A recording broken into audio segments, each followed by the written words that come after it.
नमस्कार, बहुत स्वागत है आप सभी का। आप देख रहे हैं टोटल न्यूज, आपके साथ मैं हूं पंकज रौतेला। लोकसभा चुनाव से पहले नेता पाला बदल रहे हैं। जेजेपी के कई नेता पार्टी छोड़कर बीजेपी का दामन थामने वाले हैं, कई थाम चुके हैं। इधर से उधर नेताओं का आने जाने का सिलसिला चल रहा है। अब इस सूची में जेजेपी का नाम भी जुड़ गया। जेजेपी के संस्थापक सदस्य रहे और जेजेपी हरियाणा बीजेपी माफ कीजिएगा प्रदेश अध्यक्ष निशान सिंह अब पार्टी छोड़ चुके हैं। उनका मौखिक तौर पर यह ऐलान सामने आया है। हरियाणा में जेजेपी को झटके पर झटका लग रहा है। निशान सिंह के अलावा कमलेश सैनी ने भी इस्तीफा दिया है। बताया जा रहा है कि कई और नेता पार्टी छोड़ सकते हैं। सवाल यह उठता है कि लोकसभा चुनाव से ठीक पहले प्रदेश अध्यक्ष और पार्टी के अन्य नेताओं के इस्तीफे से कितना नुकसान पार्टी को होगा। आखिर क्यों नेता जेजेपी छोड़कर दूसरे दलों का रुख कर रहे हैं, आज बड़ी चर्चा इसी पर।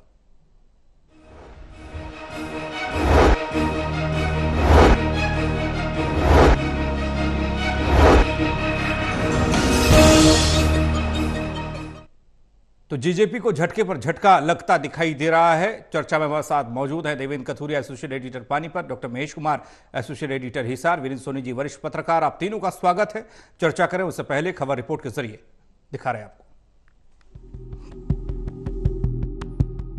हरियाणा में किसान आंदोलन के साइड इफेक्ट्स अब सामने आने लगे हैं। सबसे ज्यादा असर हरियाणा में 4.5 सालों तक गठबंधन की सरकार चलाने वाले दुष्यंत चौटाला की पार्टी जननायक जनता पार्टी पर देखने को मिल रहा है। जेजेपी के प्रदेशाध्यक्ष निशान सिंह ही अब पार्टी को अलविदा कहकर अपनी नई सियासी पारी खेलने की तैयारी में है। जेजेपी छोड़ने के असल कारणों का खुलासा तो निशान सिंह नहीं कर रहे हैं, लेकिन अंदाजा यही लगाया जा रहा है कि टोहाना की चुनावी राजनीति में अब निशान सिंह दोबारा कदम रखना चाहते हैं और जेजेपी के भविष्य को लेकर भी शायद निशान सिंह का मन आशंकाओं से घिर चुका था। मेरे पास भी आप जैसे साथियों की बदौलत ये खबर आई है। उनने कहीं टेलीफोनिकली रेजिग्नेशन की बात करी है। औपचारिक रेजिग्नेशन पार्टी के पास नहीं आया है। हम संपर्क में हैं, क्या उनके मन में है वो तो वही बेहतर बता सकते हैं। मैं तो इतना कह सकता हूँ कि जो वो निर्णय कर रहे हैं उस पर वो पूर्ण विचार करें, नहीं तो ये तो पॉलिटिक्स है। और मैंने तो विधानसभा में आज से 3 महीने पहले कहा था, मौसम आ रहा है, लोग आएंगे भी जाएंगे भी। जेजेपी में पैदा हुई इस तूफान को लेकर दुष्यंत चौटाला कहते हैं कि परिस्थितियां चाहे कितनी भी विपरीत हो जाएं, लेकिन वो लड़ना नहीं छोड़ेंगे, आगे बढ़ना नहीं छोड़ेंगे। ये बात इन विपरीत हवाओं से ना घबरा। ये हवाएं हैं तुझे ऊंचा उठाने के लिए। मुझे लगता है कि विपरीत हवाएं हैं और इसके अंदर मेहनत करेंगे तो और अच्छी मुकाम पर ले जाएंगे संगठन को। संगठन में बहुत साथी आए भी हैं, गए भी हैं। जेजेपी छोड़ने वालों में दूसरा बड़ा नाम मीनू बेनीवाल का है। मीनू बेनीवाल वही शख्स है जिसका जेजेपी की नींव रखने में सबसे बड़ा योगदान माना जाता है। अपने हजारों कार्यकर्ताओं से रायशुमारी के बाद मीनू बेनीवाल ने 10 अप्रैल की कालावाली रैली में बीजेपी में शामिल होने का ऐलान कर दिया है। अब ये बात और है कि दुष्यंत चौटाला ने मीनू बेनीवाल को लेकर बयान दिया है कि मीनू बेनीवाल कभी जेजेपी का प्राथमिक सदस्य भी नहीं था। आपकी पार्टी के गठन में महत्वपूर्ण भूमिका थी मीनू बेनीवाल की, वो भी अब बीजेपी का दामन थामने जा रहे हैं। पार्टी के सदस्य तो नहीं थे। चलिए अब जिक्र दक्षिण हरियाणा के नारनौल से नगर परिषद चेयरपर्सन और जेजेपी के राष्ट्रीय महासचिव कमलेश सैनी का कर लेते हैं। कमलेश सैनी ने भी जेजेपी को अलविदा कह दिया है। हम जब जनता के बीच में जाते हैं और हम अपना धर्म समझते हैं, जनता ही जनार्दन ही हमारी सब कुछ होती है। जनता के लिए, जनता के फैसले पे जेजेपी पार्टी को मैंने अलविदा कहा। आज जनता की इच्छा थी, हमारे जो कार्यकर्ता है समर्थकों से सबसे बात करके ही मैंने आज पार्टी को अलविदा कहा है। अब आपके जहन में सवाल ये होगा कि किसान आंदोलन के ये साइड इफेक्ट्स सिर्फ जेजेपी में ही देखने को क्यों मिल रहे हैं, जबकि गठबंधन सरकार की अगुवाई तो बीजेपी कर रही थी। आपके सवाल का जवाब ये है कि जेजेपी पर ये संकट इसलिए है क्योंकि जेजेपी के वोटर्स में सबसे बड़ी हिस्सेदारी जाट वोटर्स की है और इन जाट वोटर्स ने बीजेपी के खिलाफ दुष्यंत चौटाला को वोट दिए थे। लेकिन दुष्यंत चौटाला बीजेपी के ही साथ मिलकर 4.5 सालों तक गठबंधन की सरकार चलाते रहे। सहयोगी कमल के साथ doctor Mahesh Kumar, total news, Hisar bureau.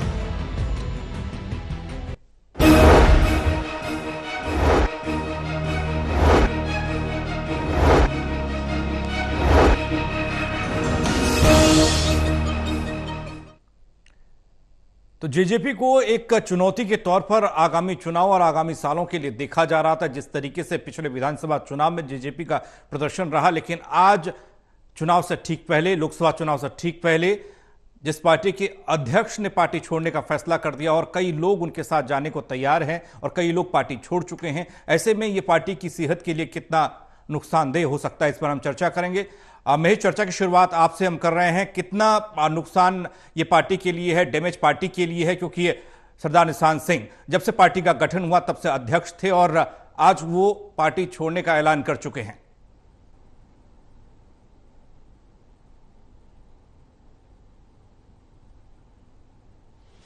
देखिए, गठबंधन के टूटने के बाद से अंदर काफी ज्यादा तूफान पैदा हो चुका था, लेकिन काफी मशक्कत के बाद दुष्यंत चौटाला इस तूफान को रोके हुए थे। अब प्रदेशाध्यक्ष निशान सिंह पार्टी को अलविदा कह चुके हैं, तो ऐसे में अब अंदरूनी जो हालात है वो खुलकर सामने आ रहे हैं। ये परिस्थितियां पहले ही पैदा हो गई होती, अगर गठबंधन टूटने का ऐलान था उसी वक्त ये परिस्थितियां, ये जो तस्वीर है बनती हुई जो अब नजर आ रही है वो तभी नजर आती, लेकिन एक के बाद एक जो घटनाक्रम है तेजी से हरियाणा की राजनीति में बदलते हुए नजर आ रहे थे। लगातार जिस तरीके से मुख्यमंत्री बदला गया, उसके बाद जो है प्रदेश प्रभारी भारतीय जनता पार्टी की तरफ से तब्दील कर दिया गया कि नई कैबिनेट बनाई जा रही थी। मनोहर कैबिनेट के इस्तीफे के बाद जो है नायब सिंह सैनी की नई कैबिनेट का गठन हो रहा था, तो एक के बाद एक इस तरह के राजनीतिक घटनाक्रम बदल रहे थे कि तय कर पाना इन लोगों के लिए मुश्किल हो रहा था कि आखिर पार्टी को छोड़ने का सही वक्त क्या होगा। अब देश में जिस तरीके से परिस्थितियां बदलती हुई नजर आ रही हैं और हरियाणा प्रदेश को लेकर जो मोमेंटम, जो वोटर्स का मूड बनता हुआ नजर आ रहा है, उसे भांपने की कोशिश लगातार इन नेताओं की तरफ से की जा रही थी। और अब जबकि दुष्यंत चौटाला को जगह जगह पर किसानों के विरोध का सामना करना पड़ रहा है, दुष्यंत चौटाला की गाड़ी को रोककर युवा जो हैं, युवा किसान सवाल पूछ रहे हैं, सवाल गाड़ी का शीशा उतारकर दुष्यंत चौटाला खुद सुन भी रहे हैं। पूरे इत्मीनान के साथ जो है धैर्य बनाए रखकर दुष्यंत चौटाला इन हालात का सामना भी कर रहे हैं। लेकिन यहां पर जो तस्वीर बनती हुई नजर आ रही थी उसमें यह लग रहा था कि जननायक जनता पार्टी के लिए आगे की जो परिस्थितियां बेहद विपरीत हो सकती हैं। हवाएं काफी ज्यादा गर्म हो चुकी है और इन गर्म हवाओं का सामना यहां पर जननायक जनता पार्टी को करना है। अब तमाम जो नेता है वो इस बात का भी इंतजार कर रहे थे कि गठबंधन टूटने के बाद भारतीय जनता पार्टी पर हमला बोलेंगे दुष्यंत चौटाला, लेकिन लंबे इंतजार के बाद भी दुष्यंत चौटाला ने खुलकर भारतीय जनता पार्टी के खिलाफ कुछ भी नहीं कहा। उसके बाद जो बयान चौधरी वीरेंद्र सिंह की तरफ से दिया गया, वीरेंद्र सिंह ने जननायक जनता पार्टी को लेकर यहां तक कह दिया कि भारतीय जनता पार्टी की रिजर्व पार्टी है। अब रिजर्व पार्टी चुनाव में अगर उतरती भी है तो क्या कुछ हासिल कर सकती है, ये जो चिंतन है यहां पर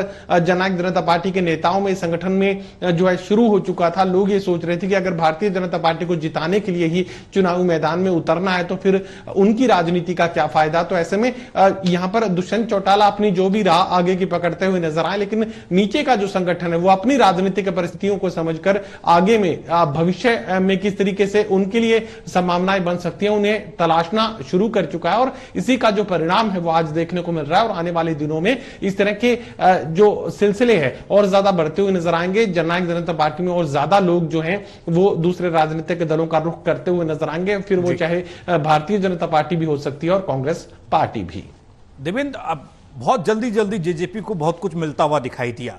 सीटें बशर्ते कम मिली हों, लेकिन सीधे सत्ता में भागीदारी मिल गई, उप मुख्यमंत्री का पद मिल गया और इससे यह माना गया कि आने वाले वक्त में हरियाणा में एक क्षेत्रीय दल को उभरता हुआ देखा जा सकता है। एक चुनौती के तौर पर यह दल अपने आप को काबिज कर सकता है। लेकिन गठबंधन टूटते ही माहौल एकाएक बदल गया। आज पार्टी के नेता भी अब छिटक रहे हैं।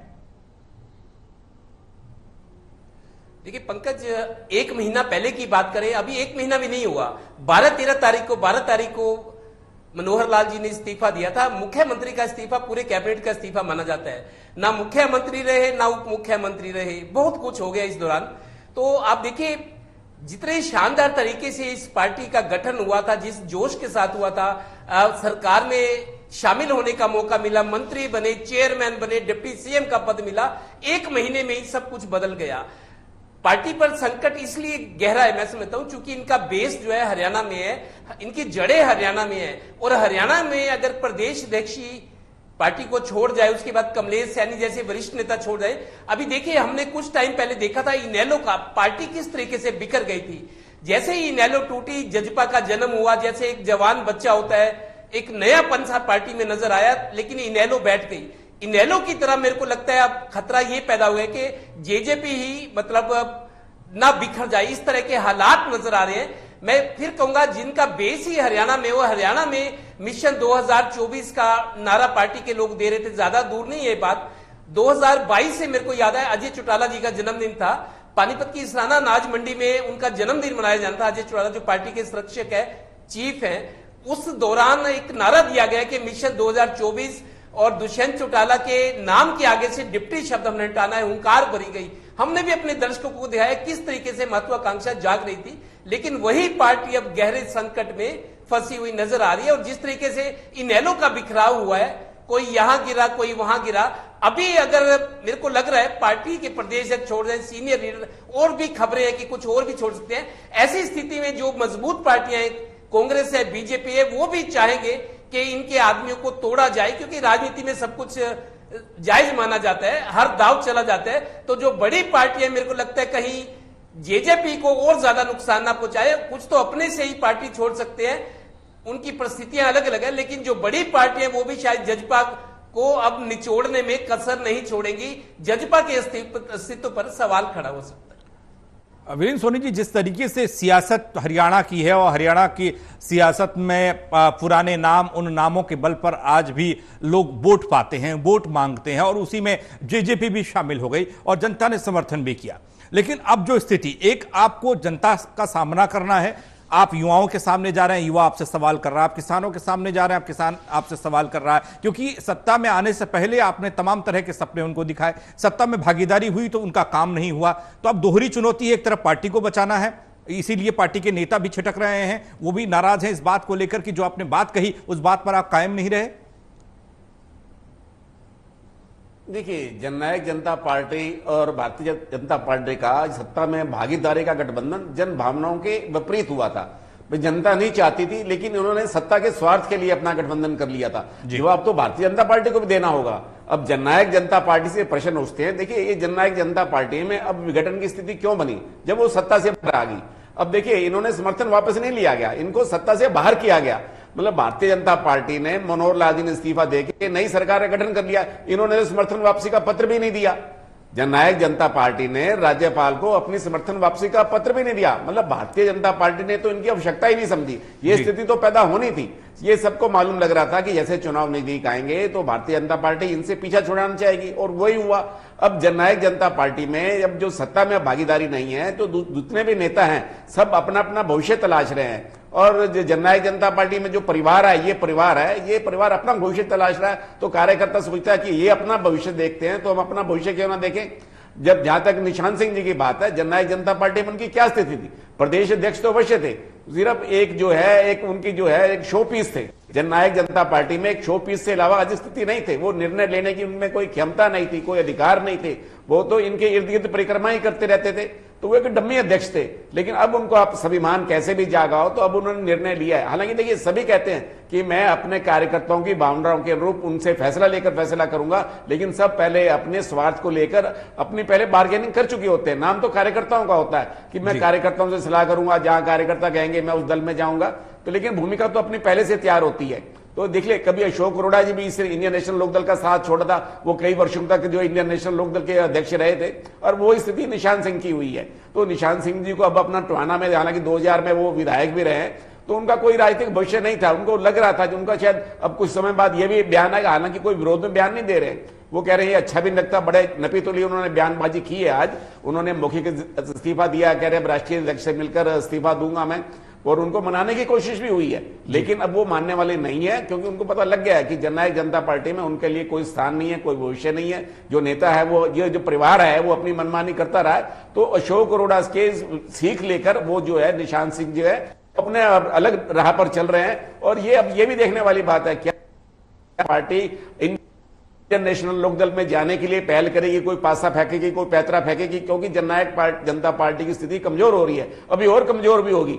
तो इसलिए जहां पर ये रहे थे वहां हरियाणा में अपने अस्तित्व के लिए इनका संकट पैदा हो गया, यहाँ प्रत्याशी नहीं मिल रहे। हाँ, जो दूसरे दलों से जिनको टिकट नहीं मिलेगा, जो दूसरे महत्वाकांक्षी लोग होंगे, वो जननायक जनता पार्टी में आ जाए और ऐसे चले भी जाएंगे। तो जननायक जनता पार्टी का अपना जो संगठन था, अपना जो आधार था, वो धीरे धीरे अब जो है रसातल की हो रहा है और जननायक जनता पार्टी के लिए आने वाले दिन और भी मुश्किल भरे हो सकते हैं।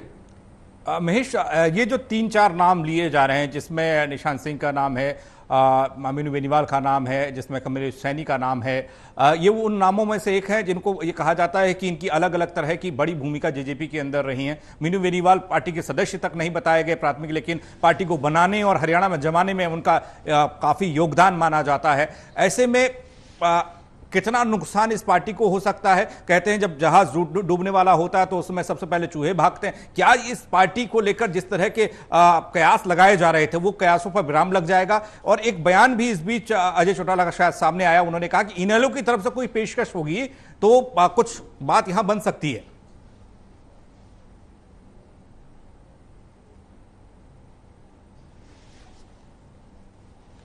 देखिए, सातुर से मैं ये कहना चाहूंगा, मीनू बेनीवाल का जिक्र आपने किया, बिल्कुल मीनू बेनीवाल पूरी पार्टी के गठन में, पूरी पार्टी के निर्माण में, इंडियन नेशनल लोकदल से अलग होकर जननायक जनता पार्टी के पूरे जो वर्तमान स्वरूप आप देख रहे थे, वो तमाम जो स्वरूप थे, जो परिस्थितियां थी, वो यहां पर कायम की गई थी मीनू बेनीवाल की तरफ से। अब पार्टी किसी भी तरह का बयान उनको लेकर दे, लेकिन ये सही बात है कि एक महत्वपूर्ण भूमिका जननायक जनता पार्टी में मीनू बेनीवाल की थी। और उससे भी बड़ा सच ये है कि ऐसा नहीं है कि मीनू बेनीवाल ने अब जो है जेजेपी छोड़कर भारतीय जनता पार्टी में शामिल होने का ऐलान किया होगा। आपने 1 साल पहले आदमपुर बाई इलेक्शन के वक्त भी देखा होगा कि जब मीनू बेनीवाल को लेकर जो जेपी है, कांग्रेस पार्टी के उम्मीदवार थे आदमपुर बाई इलेक्शन में, और हरियाणा विधानसभा के अंदर इस मामले को उठाने की कोशिश उस वक्त कांग्रेस पार्टी की तरफ से की गई थी। पूरा शोर इस बात का हुआ था कि मीनू बेनीवाल जो है वो भारतीय जनता पार्टी के लिए वोटों का मैनेजमेंट कर रहे हैं, वहां पर जो है पूरे समीकरण को बदलते हुए नजर आ रहे हैं। तो मीनू बेनीवाल पहले से भारतीय जनता पार्टी के संपर्क में एक अरसे से बने हुए हैं, भारतीय जनता पार्टी के साथ वो जुड़े हुए हैं, उनके लिए काम भी वो कर रहे थे। लेकिन अब चूंकि राजनीति में अब जनता के बीच जाने का वक्त आ चुका है, तो ऐसे में अब एक कालावाली में बड़ी रैली के जरिए 10 अप्रैल की तारीख और मीनू बेनीवाल मुख्यमंत्री और पूर्व मुख्यमंत्री नायब सिंह सैनी और मनोहर लाल खट्टर की मौजूदगी में सिरसा के कालावाली में एक रैली के मंच पर जो है भारतीय जनता पार्टी का ऑफिशियली दामन वो थामने जा रहे हैं जनता के बीच। अब एक चेहरा जो है वो यहां पर मीनू बेनीवाल का रखा जाएगा भारतीय जनता पार्टी के नेता के रूप में। जहां तक आप कह रहे थे कि चूहे अब भागने शुरू हो चुके हैं, तो चूहों को लेकर जो संगठन है, अगर चौटाला परिवार को खुद को अगर छोड़ दे, तो एक जो जिक्र यहां पर जो महत्वपूर्ण जिक्र आप कर रहे थे कि अजय चौटाला की तरफ से यह कहा गया कि इंडियन नेशनल लोकदल में अगर परिवार के मुखिया यानी ओम प्रकाश चौटाला अगर चाहेंगे, अगर वो पहल करेंगे, तो परिवार फिर से एक हो सकता है। मुझे किसी भी तरह की कोई संभावना इस बात को लेकर नहीं लगती है कि परिवार एक हो सकता है। हमने बहुत सारे हालात में इस तरह की जो बयानबाजी है वो देखी है। जब पार्टी काफी कमजोरी की स्थिति में होती है तो इंडियन नेशनल लोकदल से किसी भी तरह की नजदीकी का जिक्र नहीं किया जाता, लेकिन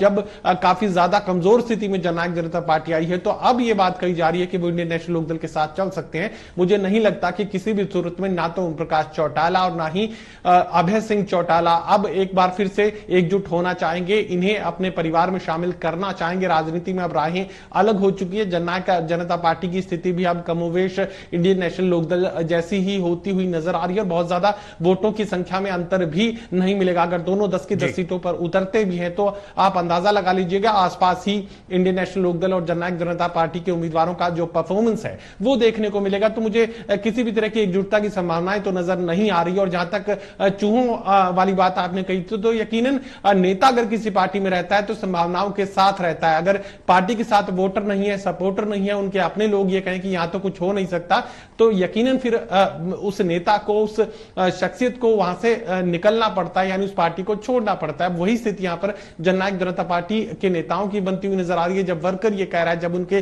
साथी और सहयोगी ये कह रहे हैं कि यहां कुछ हो नहीं सकता, तो उसके बाद पार्टी को छोड़ना उनकी मजबूरी बन चुका है। अब चूंकि शीर्ष नेतृत्व से यानी चौटाला परिवार से नीचे अगर कोई चेहरा था परिवार से बाहर, तो यहां पर निशांत सिंह का प्रदेशाध्यक्ष के रूप में वो चेहरा देखा जाता था। वो खुद ही अगर पार्टी को अलविदा कहकर लेकर जाते हुए नजर आएंगे तो नीचे का जो संगठन है उन्हें अपने लिए संभावनाएं तलाशने में काफी ज्यादा मुश्किलात का सामना करना पड़ेगा। और इंतजार लगातार पूरा संगठन, मैंने पहले भी इस बात का जिक्र किया कि भारतीय जनता पार्टी के खिलाफ दुष्यंत चौटाला क्या बोलेंगे, किस तरह की आक्रामक रणनीति यहां पर अपनाएंगे, इसका इंतजार पूरे संगठन को था। लेकिन इस तरह का कोई भी बयान दुष्यंत चौटाला की तरफ से भारतीय जनता पार्टी को लेकर नहीं दिया गया। इसके बाद अब कोई भी विकल्प यहां पर नेताओं कार्यकर्ताओं के लिए नहीं बचा था और ये जो परिणाम है आपके सामने।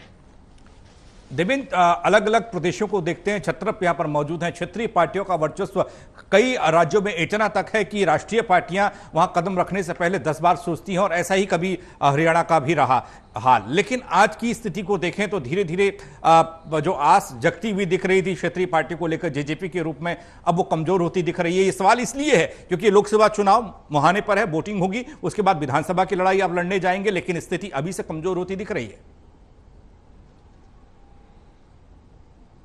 इनेलो एक दल के रूप में था जब जजपा का जन्म नहीं था। जजपा अलग से नहीं पार्टी थी, लेकिन माना जाता था तब चाहे कांग्रेस ही चाहे बीजेपी सबसे मजबूत संगठन इतना मजबूत होता था। इनेलो का विपक्ष भी मानते थे कि पार्टी हो तो ऐसी, लेकिन पार्टी दो हिस्सों में बटी। अब दूसरा हिस्सा भी उतना ही कमजोर है जितना पहला।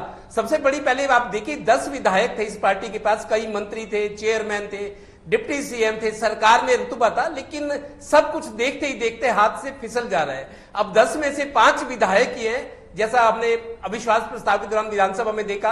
अब वो विधायक भी अपनी अपनी राह चल पड़े, उनको पता है थोड़ा टाइम है अब, लेकिन विधायक भी हाथ से फिसल गए। प्रदेश अध्यक्ष भी गया, डिप्टी सीएम का पद गया, जो मंत्री थे वो गए, अब लोग छोड़कर जा रहे हैं। तो जो बात चल रही थी कि इनेलो और जेजेपी अगर इकट्ठा हो जाए, मैं अभी भी मानता हूं अगर ये दोनों इकट्ठा हो जाए तो बहुत बड़ी ताकत हो सकती है, वैसी ताकत जैसे कांग्रेस और बीजेपी है। लेकिन इसके आसार अब बहुत कम आसार नजर आ रहे हैं कि इनेलो और जेजेपी इकट्ठा हो सकते हैं। दरअसल इनेलो को चलाने वाले अभय चौटाला और जेजेपी को चलाने वाले दुष्यंत चौटाला जो सितारा नेता है अपनी पार्टी के, तो इन दोनों में ही शुरू में कशमकश थी, दोनों में एक विचार नहीं मिलते थे, दोनों का अंतर विरोध था, उसी वजह से ये पार्टी बनी। अभी दोनों नेता एक इनेलो को चला रहे हैं, एक जेजेपी को चला रहे हैं, तो इकट्ठा होने की संभावना बहुत कम है। लेकिन हालात जो होते हैं या चुनाव के दिन होते हैं या आदमी को कई बार जब आदमी समर्पण की स्थिति में आ जाए तो फिर शायद समझौते भी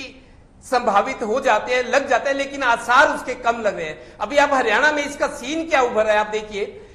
जेजेपी कमजोर हो गई, इनेलो पहले से कमजोर थी, इनेलो अपना सहारा अपने पैरों पे खड़ा होना चाह रही थी, जेजेपी हुंकार भरी थी, लेकिन 1 महीना भी नहीं हुआ, 1 महीने में सारा सीन चेंज हो गया।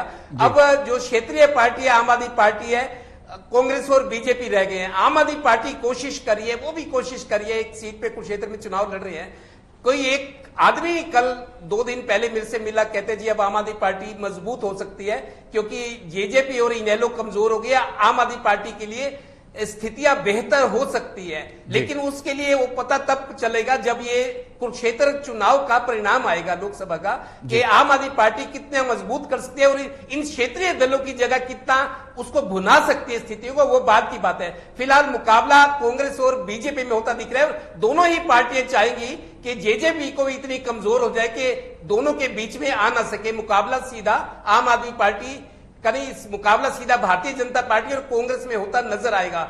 जेजेपी अब अपने लिए क्या रास्ते तलाशती है, और हम देख रहे थे जब दुष्यंत चौटाला बोल रहे थे, उनकी बॉडी लैंग्वेज, उनकी फेस एक्सप्रेशन से नजर आ रहा था बहुत निराशा का माहौल पार्टी के लिए खड़ा हो गया है। आगे क्या होता है उसका इंतजार करेंगे, लेकिन फिलहाल संकट गहराता जा रहा है जेजेपी का। वीरेंद्र सोनी जी, बीजेपी और कांग्रेस, ऐसा अब लगता है कि इन दोनों के बीच में फाइट है। और एक सवाल ये कि बीजेपी के साथ जो दल भी जुड़ा, क्षेत्रीय दल, छोटा दल, उसकी स्थिति बाद में बहुत खराब होती दिखाई दी आज के दौर में। पहले तो बहुत सालों तक बीजेपी एनडीए का हिस्सा अपने साथ रखती थी पार्टियों को बनाकर, लेकिन अब एक ऐसा हो गया कि आप रहे तो रहे, नहीं रहे तो हम अपने आप में सक्षम। और क्या जेजेपी के इस डाउनफॉल का कारण इसे माना जा सकता है?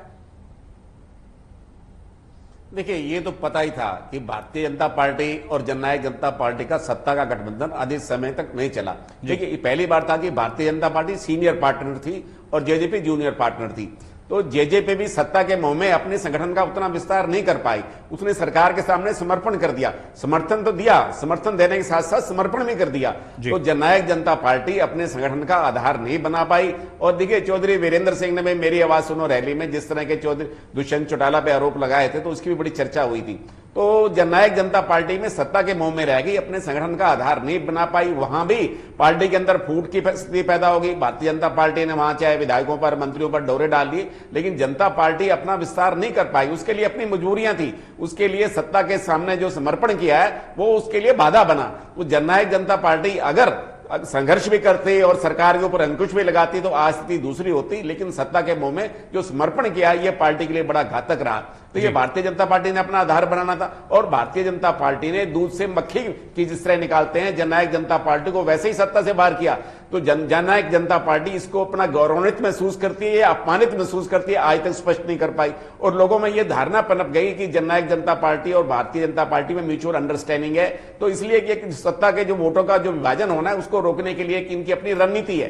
तो इसलिए भी जननायक जनता पार्टी अपनी स्थिति स्पष्ट नहीं कर पाई, और यही कारण है कि आज जननायक जनता पार्टी का जो आधार है, जनाधार बिखरता जा रहा है और स्थिति और भी खराब होगी। जननायक जनता पार्टी से और लोग भी बाहर आएंगे, क्योंकि उनको अपना वहां कोई भविष्य सुरक्षित नजर आता ही नहीं है। तो इसलिए कोई भारतीय जनता पार्टी में जाएगा, कोई कांग्रेस में जाएगा।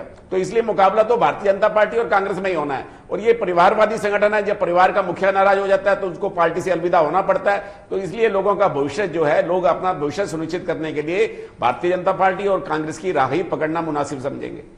चलिए, बहुत शुक्रिया आप तीनों का हमारे साथ जुड़ने के लिए। तो जेजेपी से अलग हो रहे नेता अपना भविष्य तलाश रहे हैं, लेकिन जेजेपी के भविष्य पर खतरा मंडराता दिख रहा है।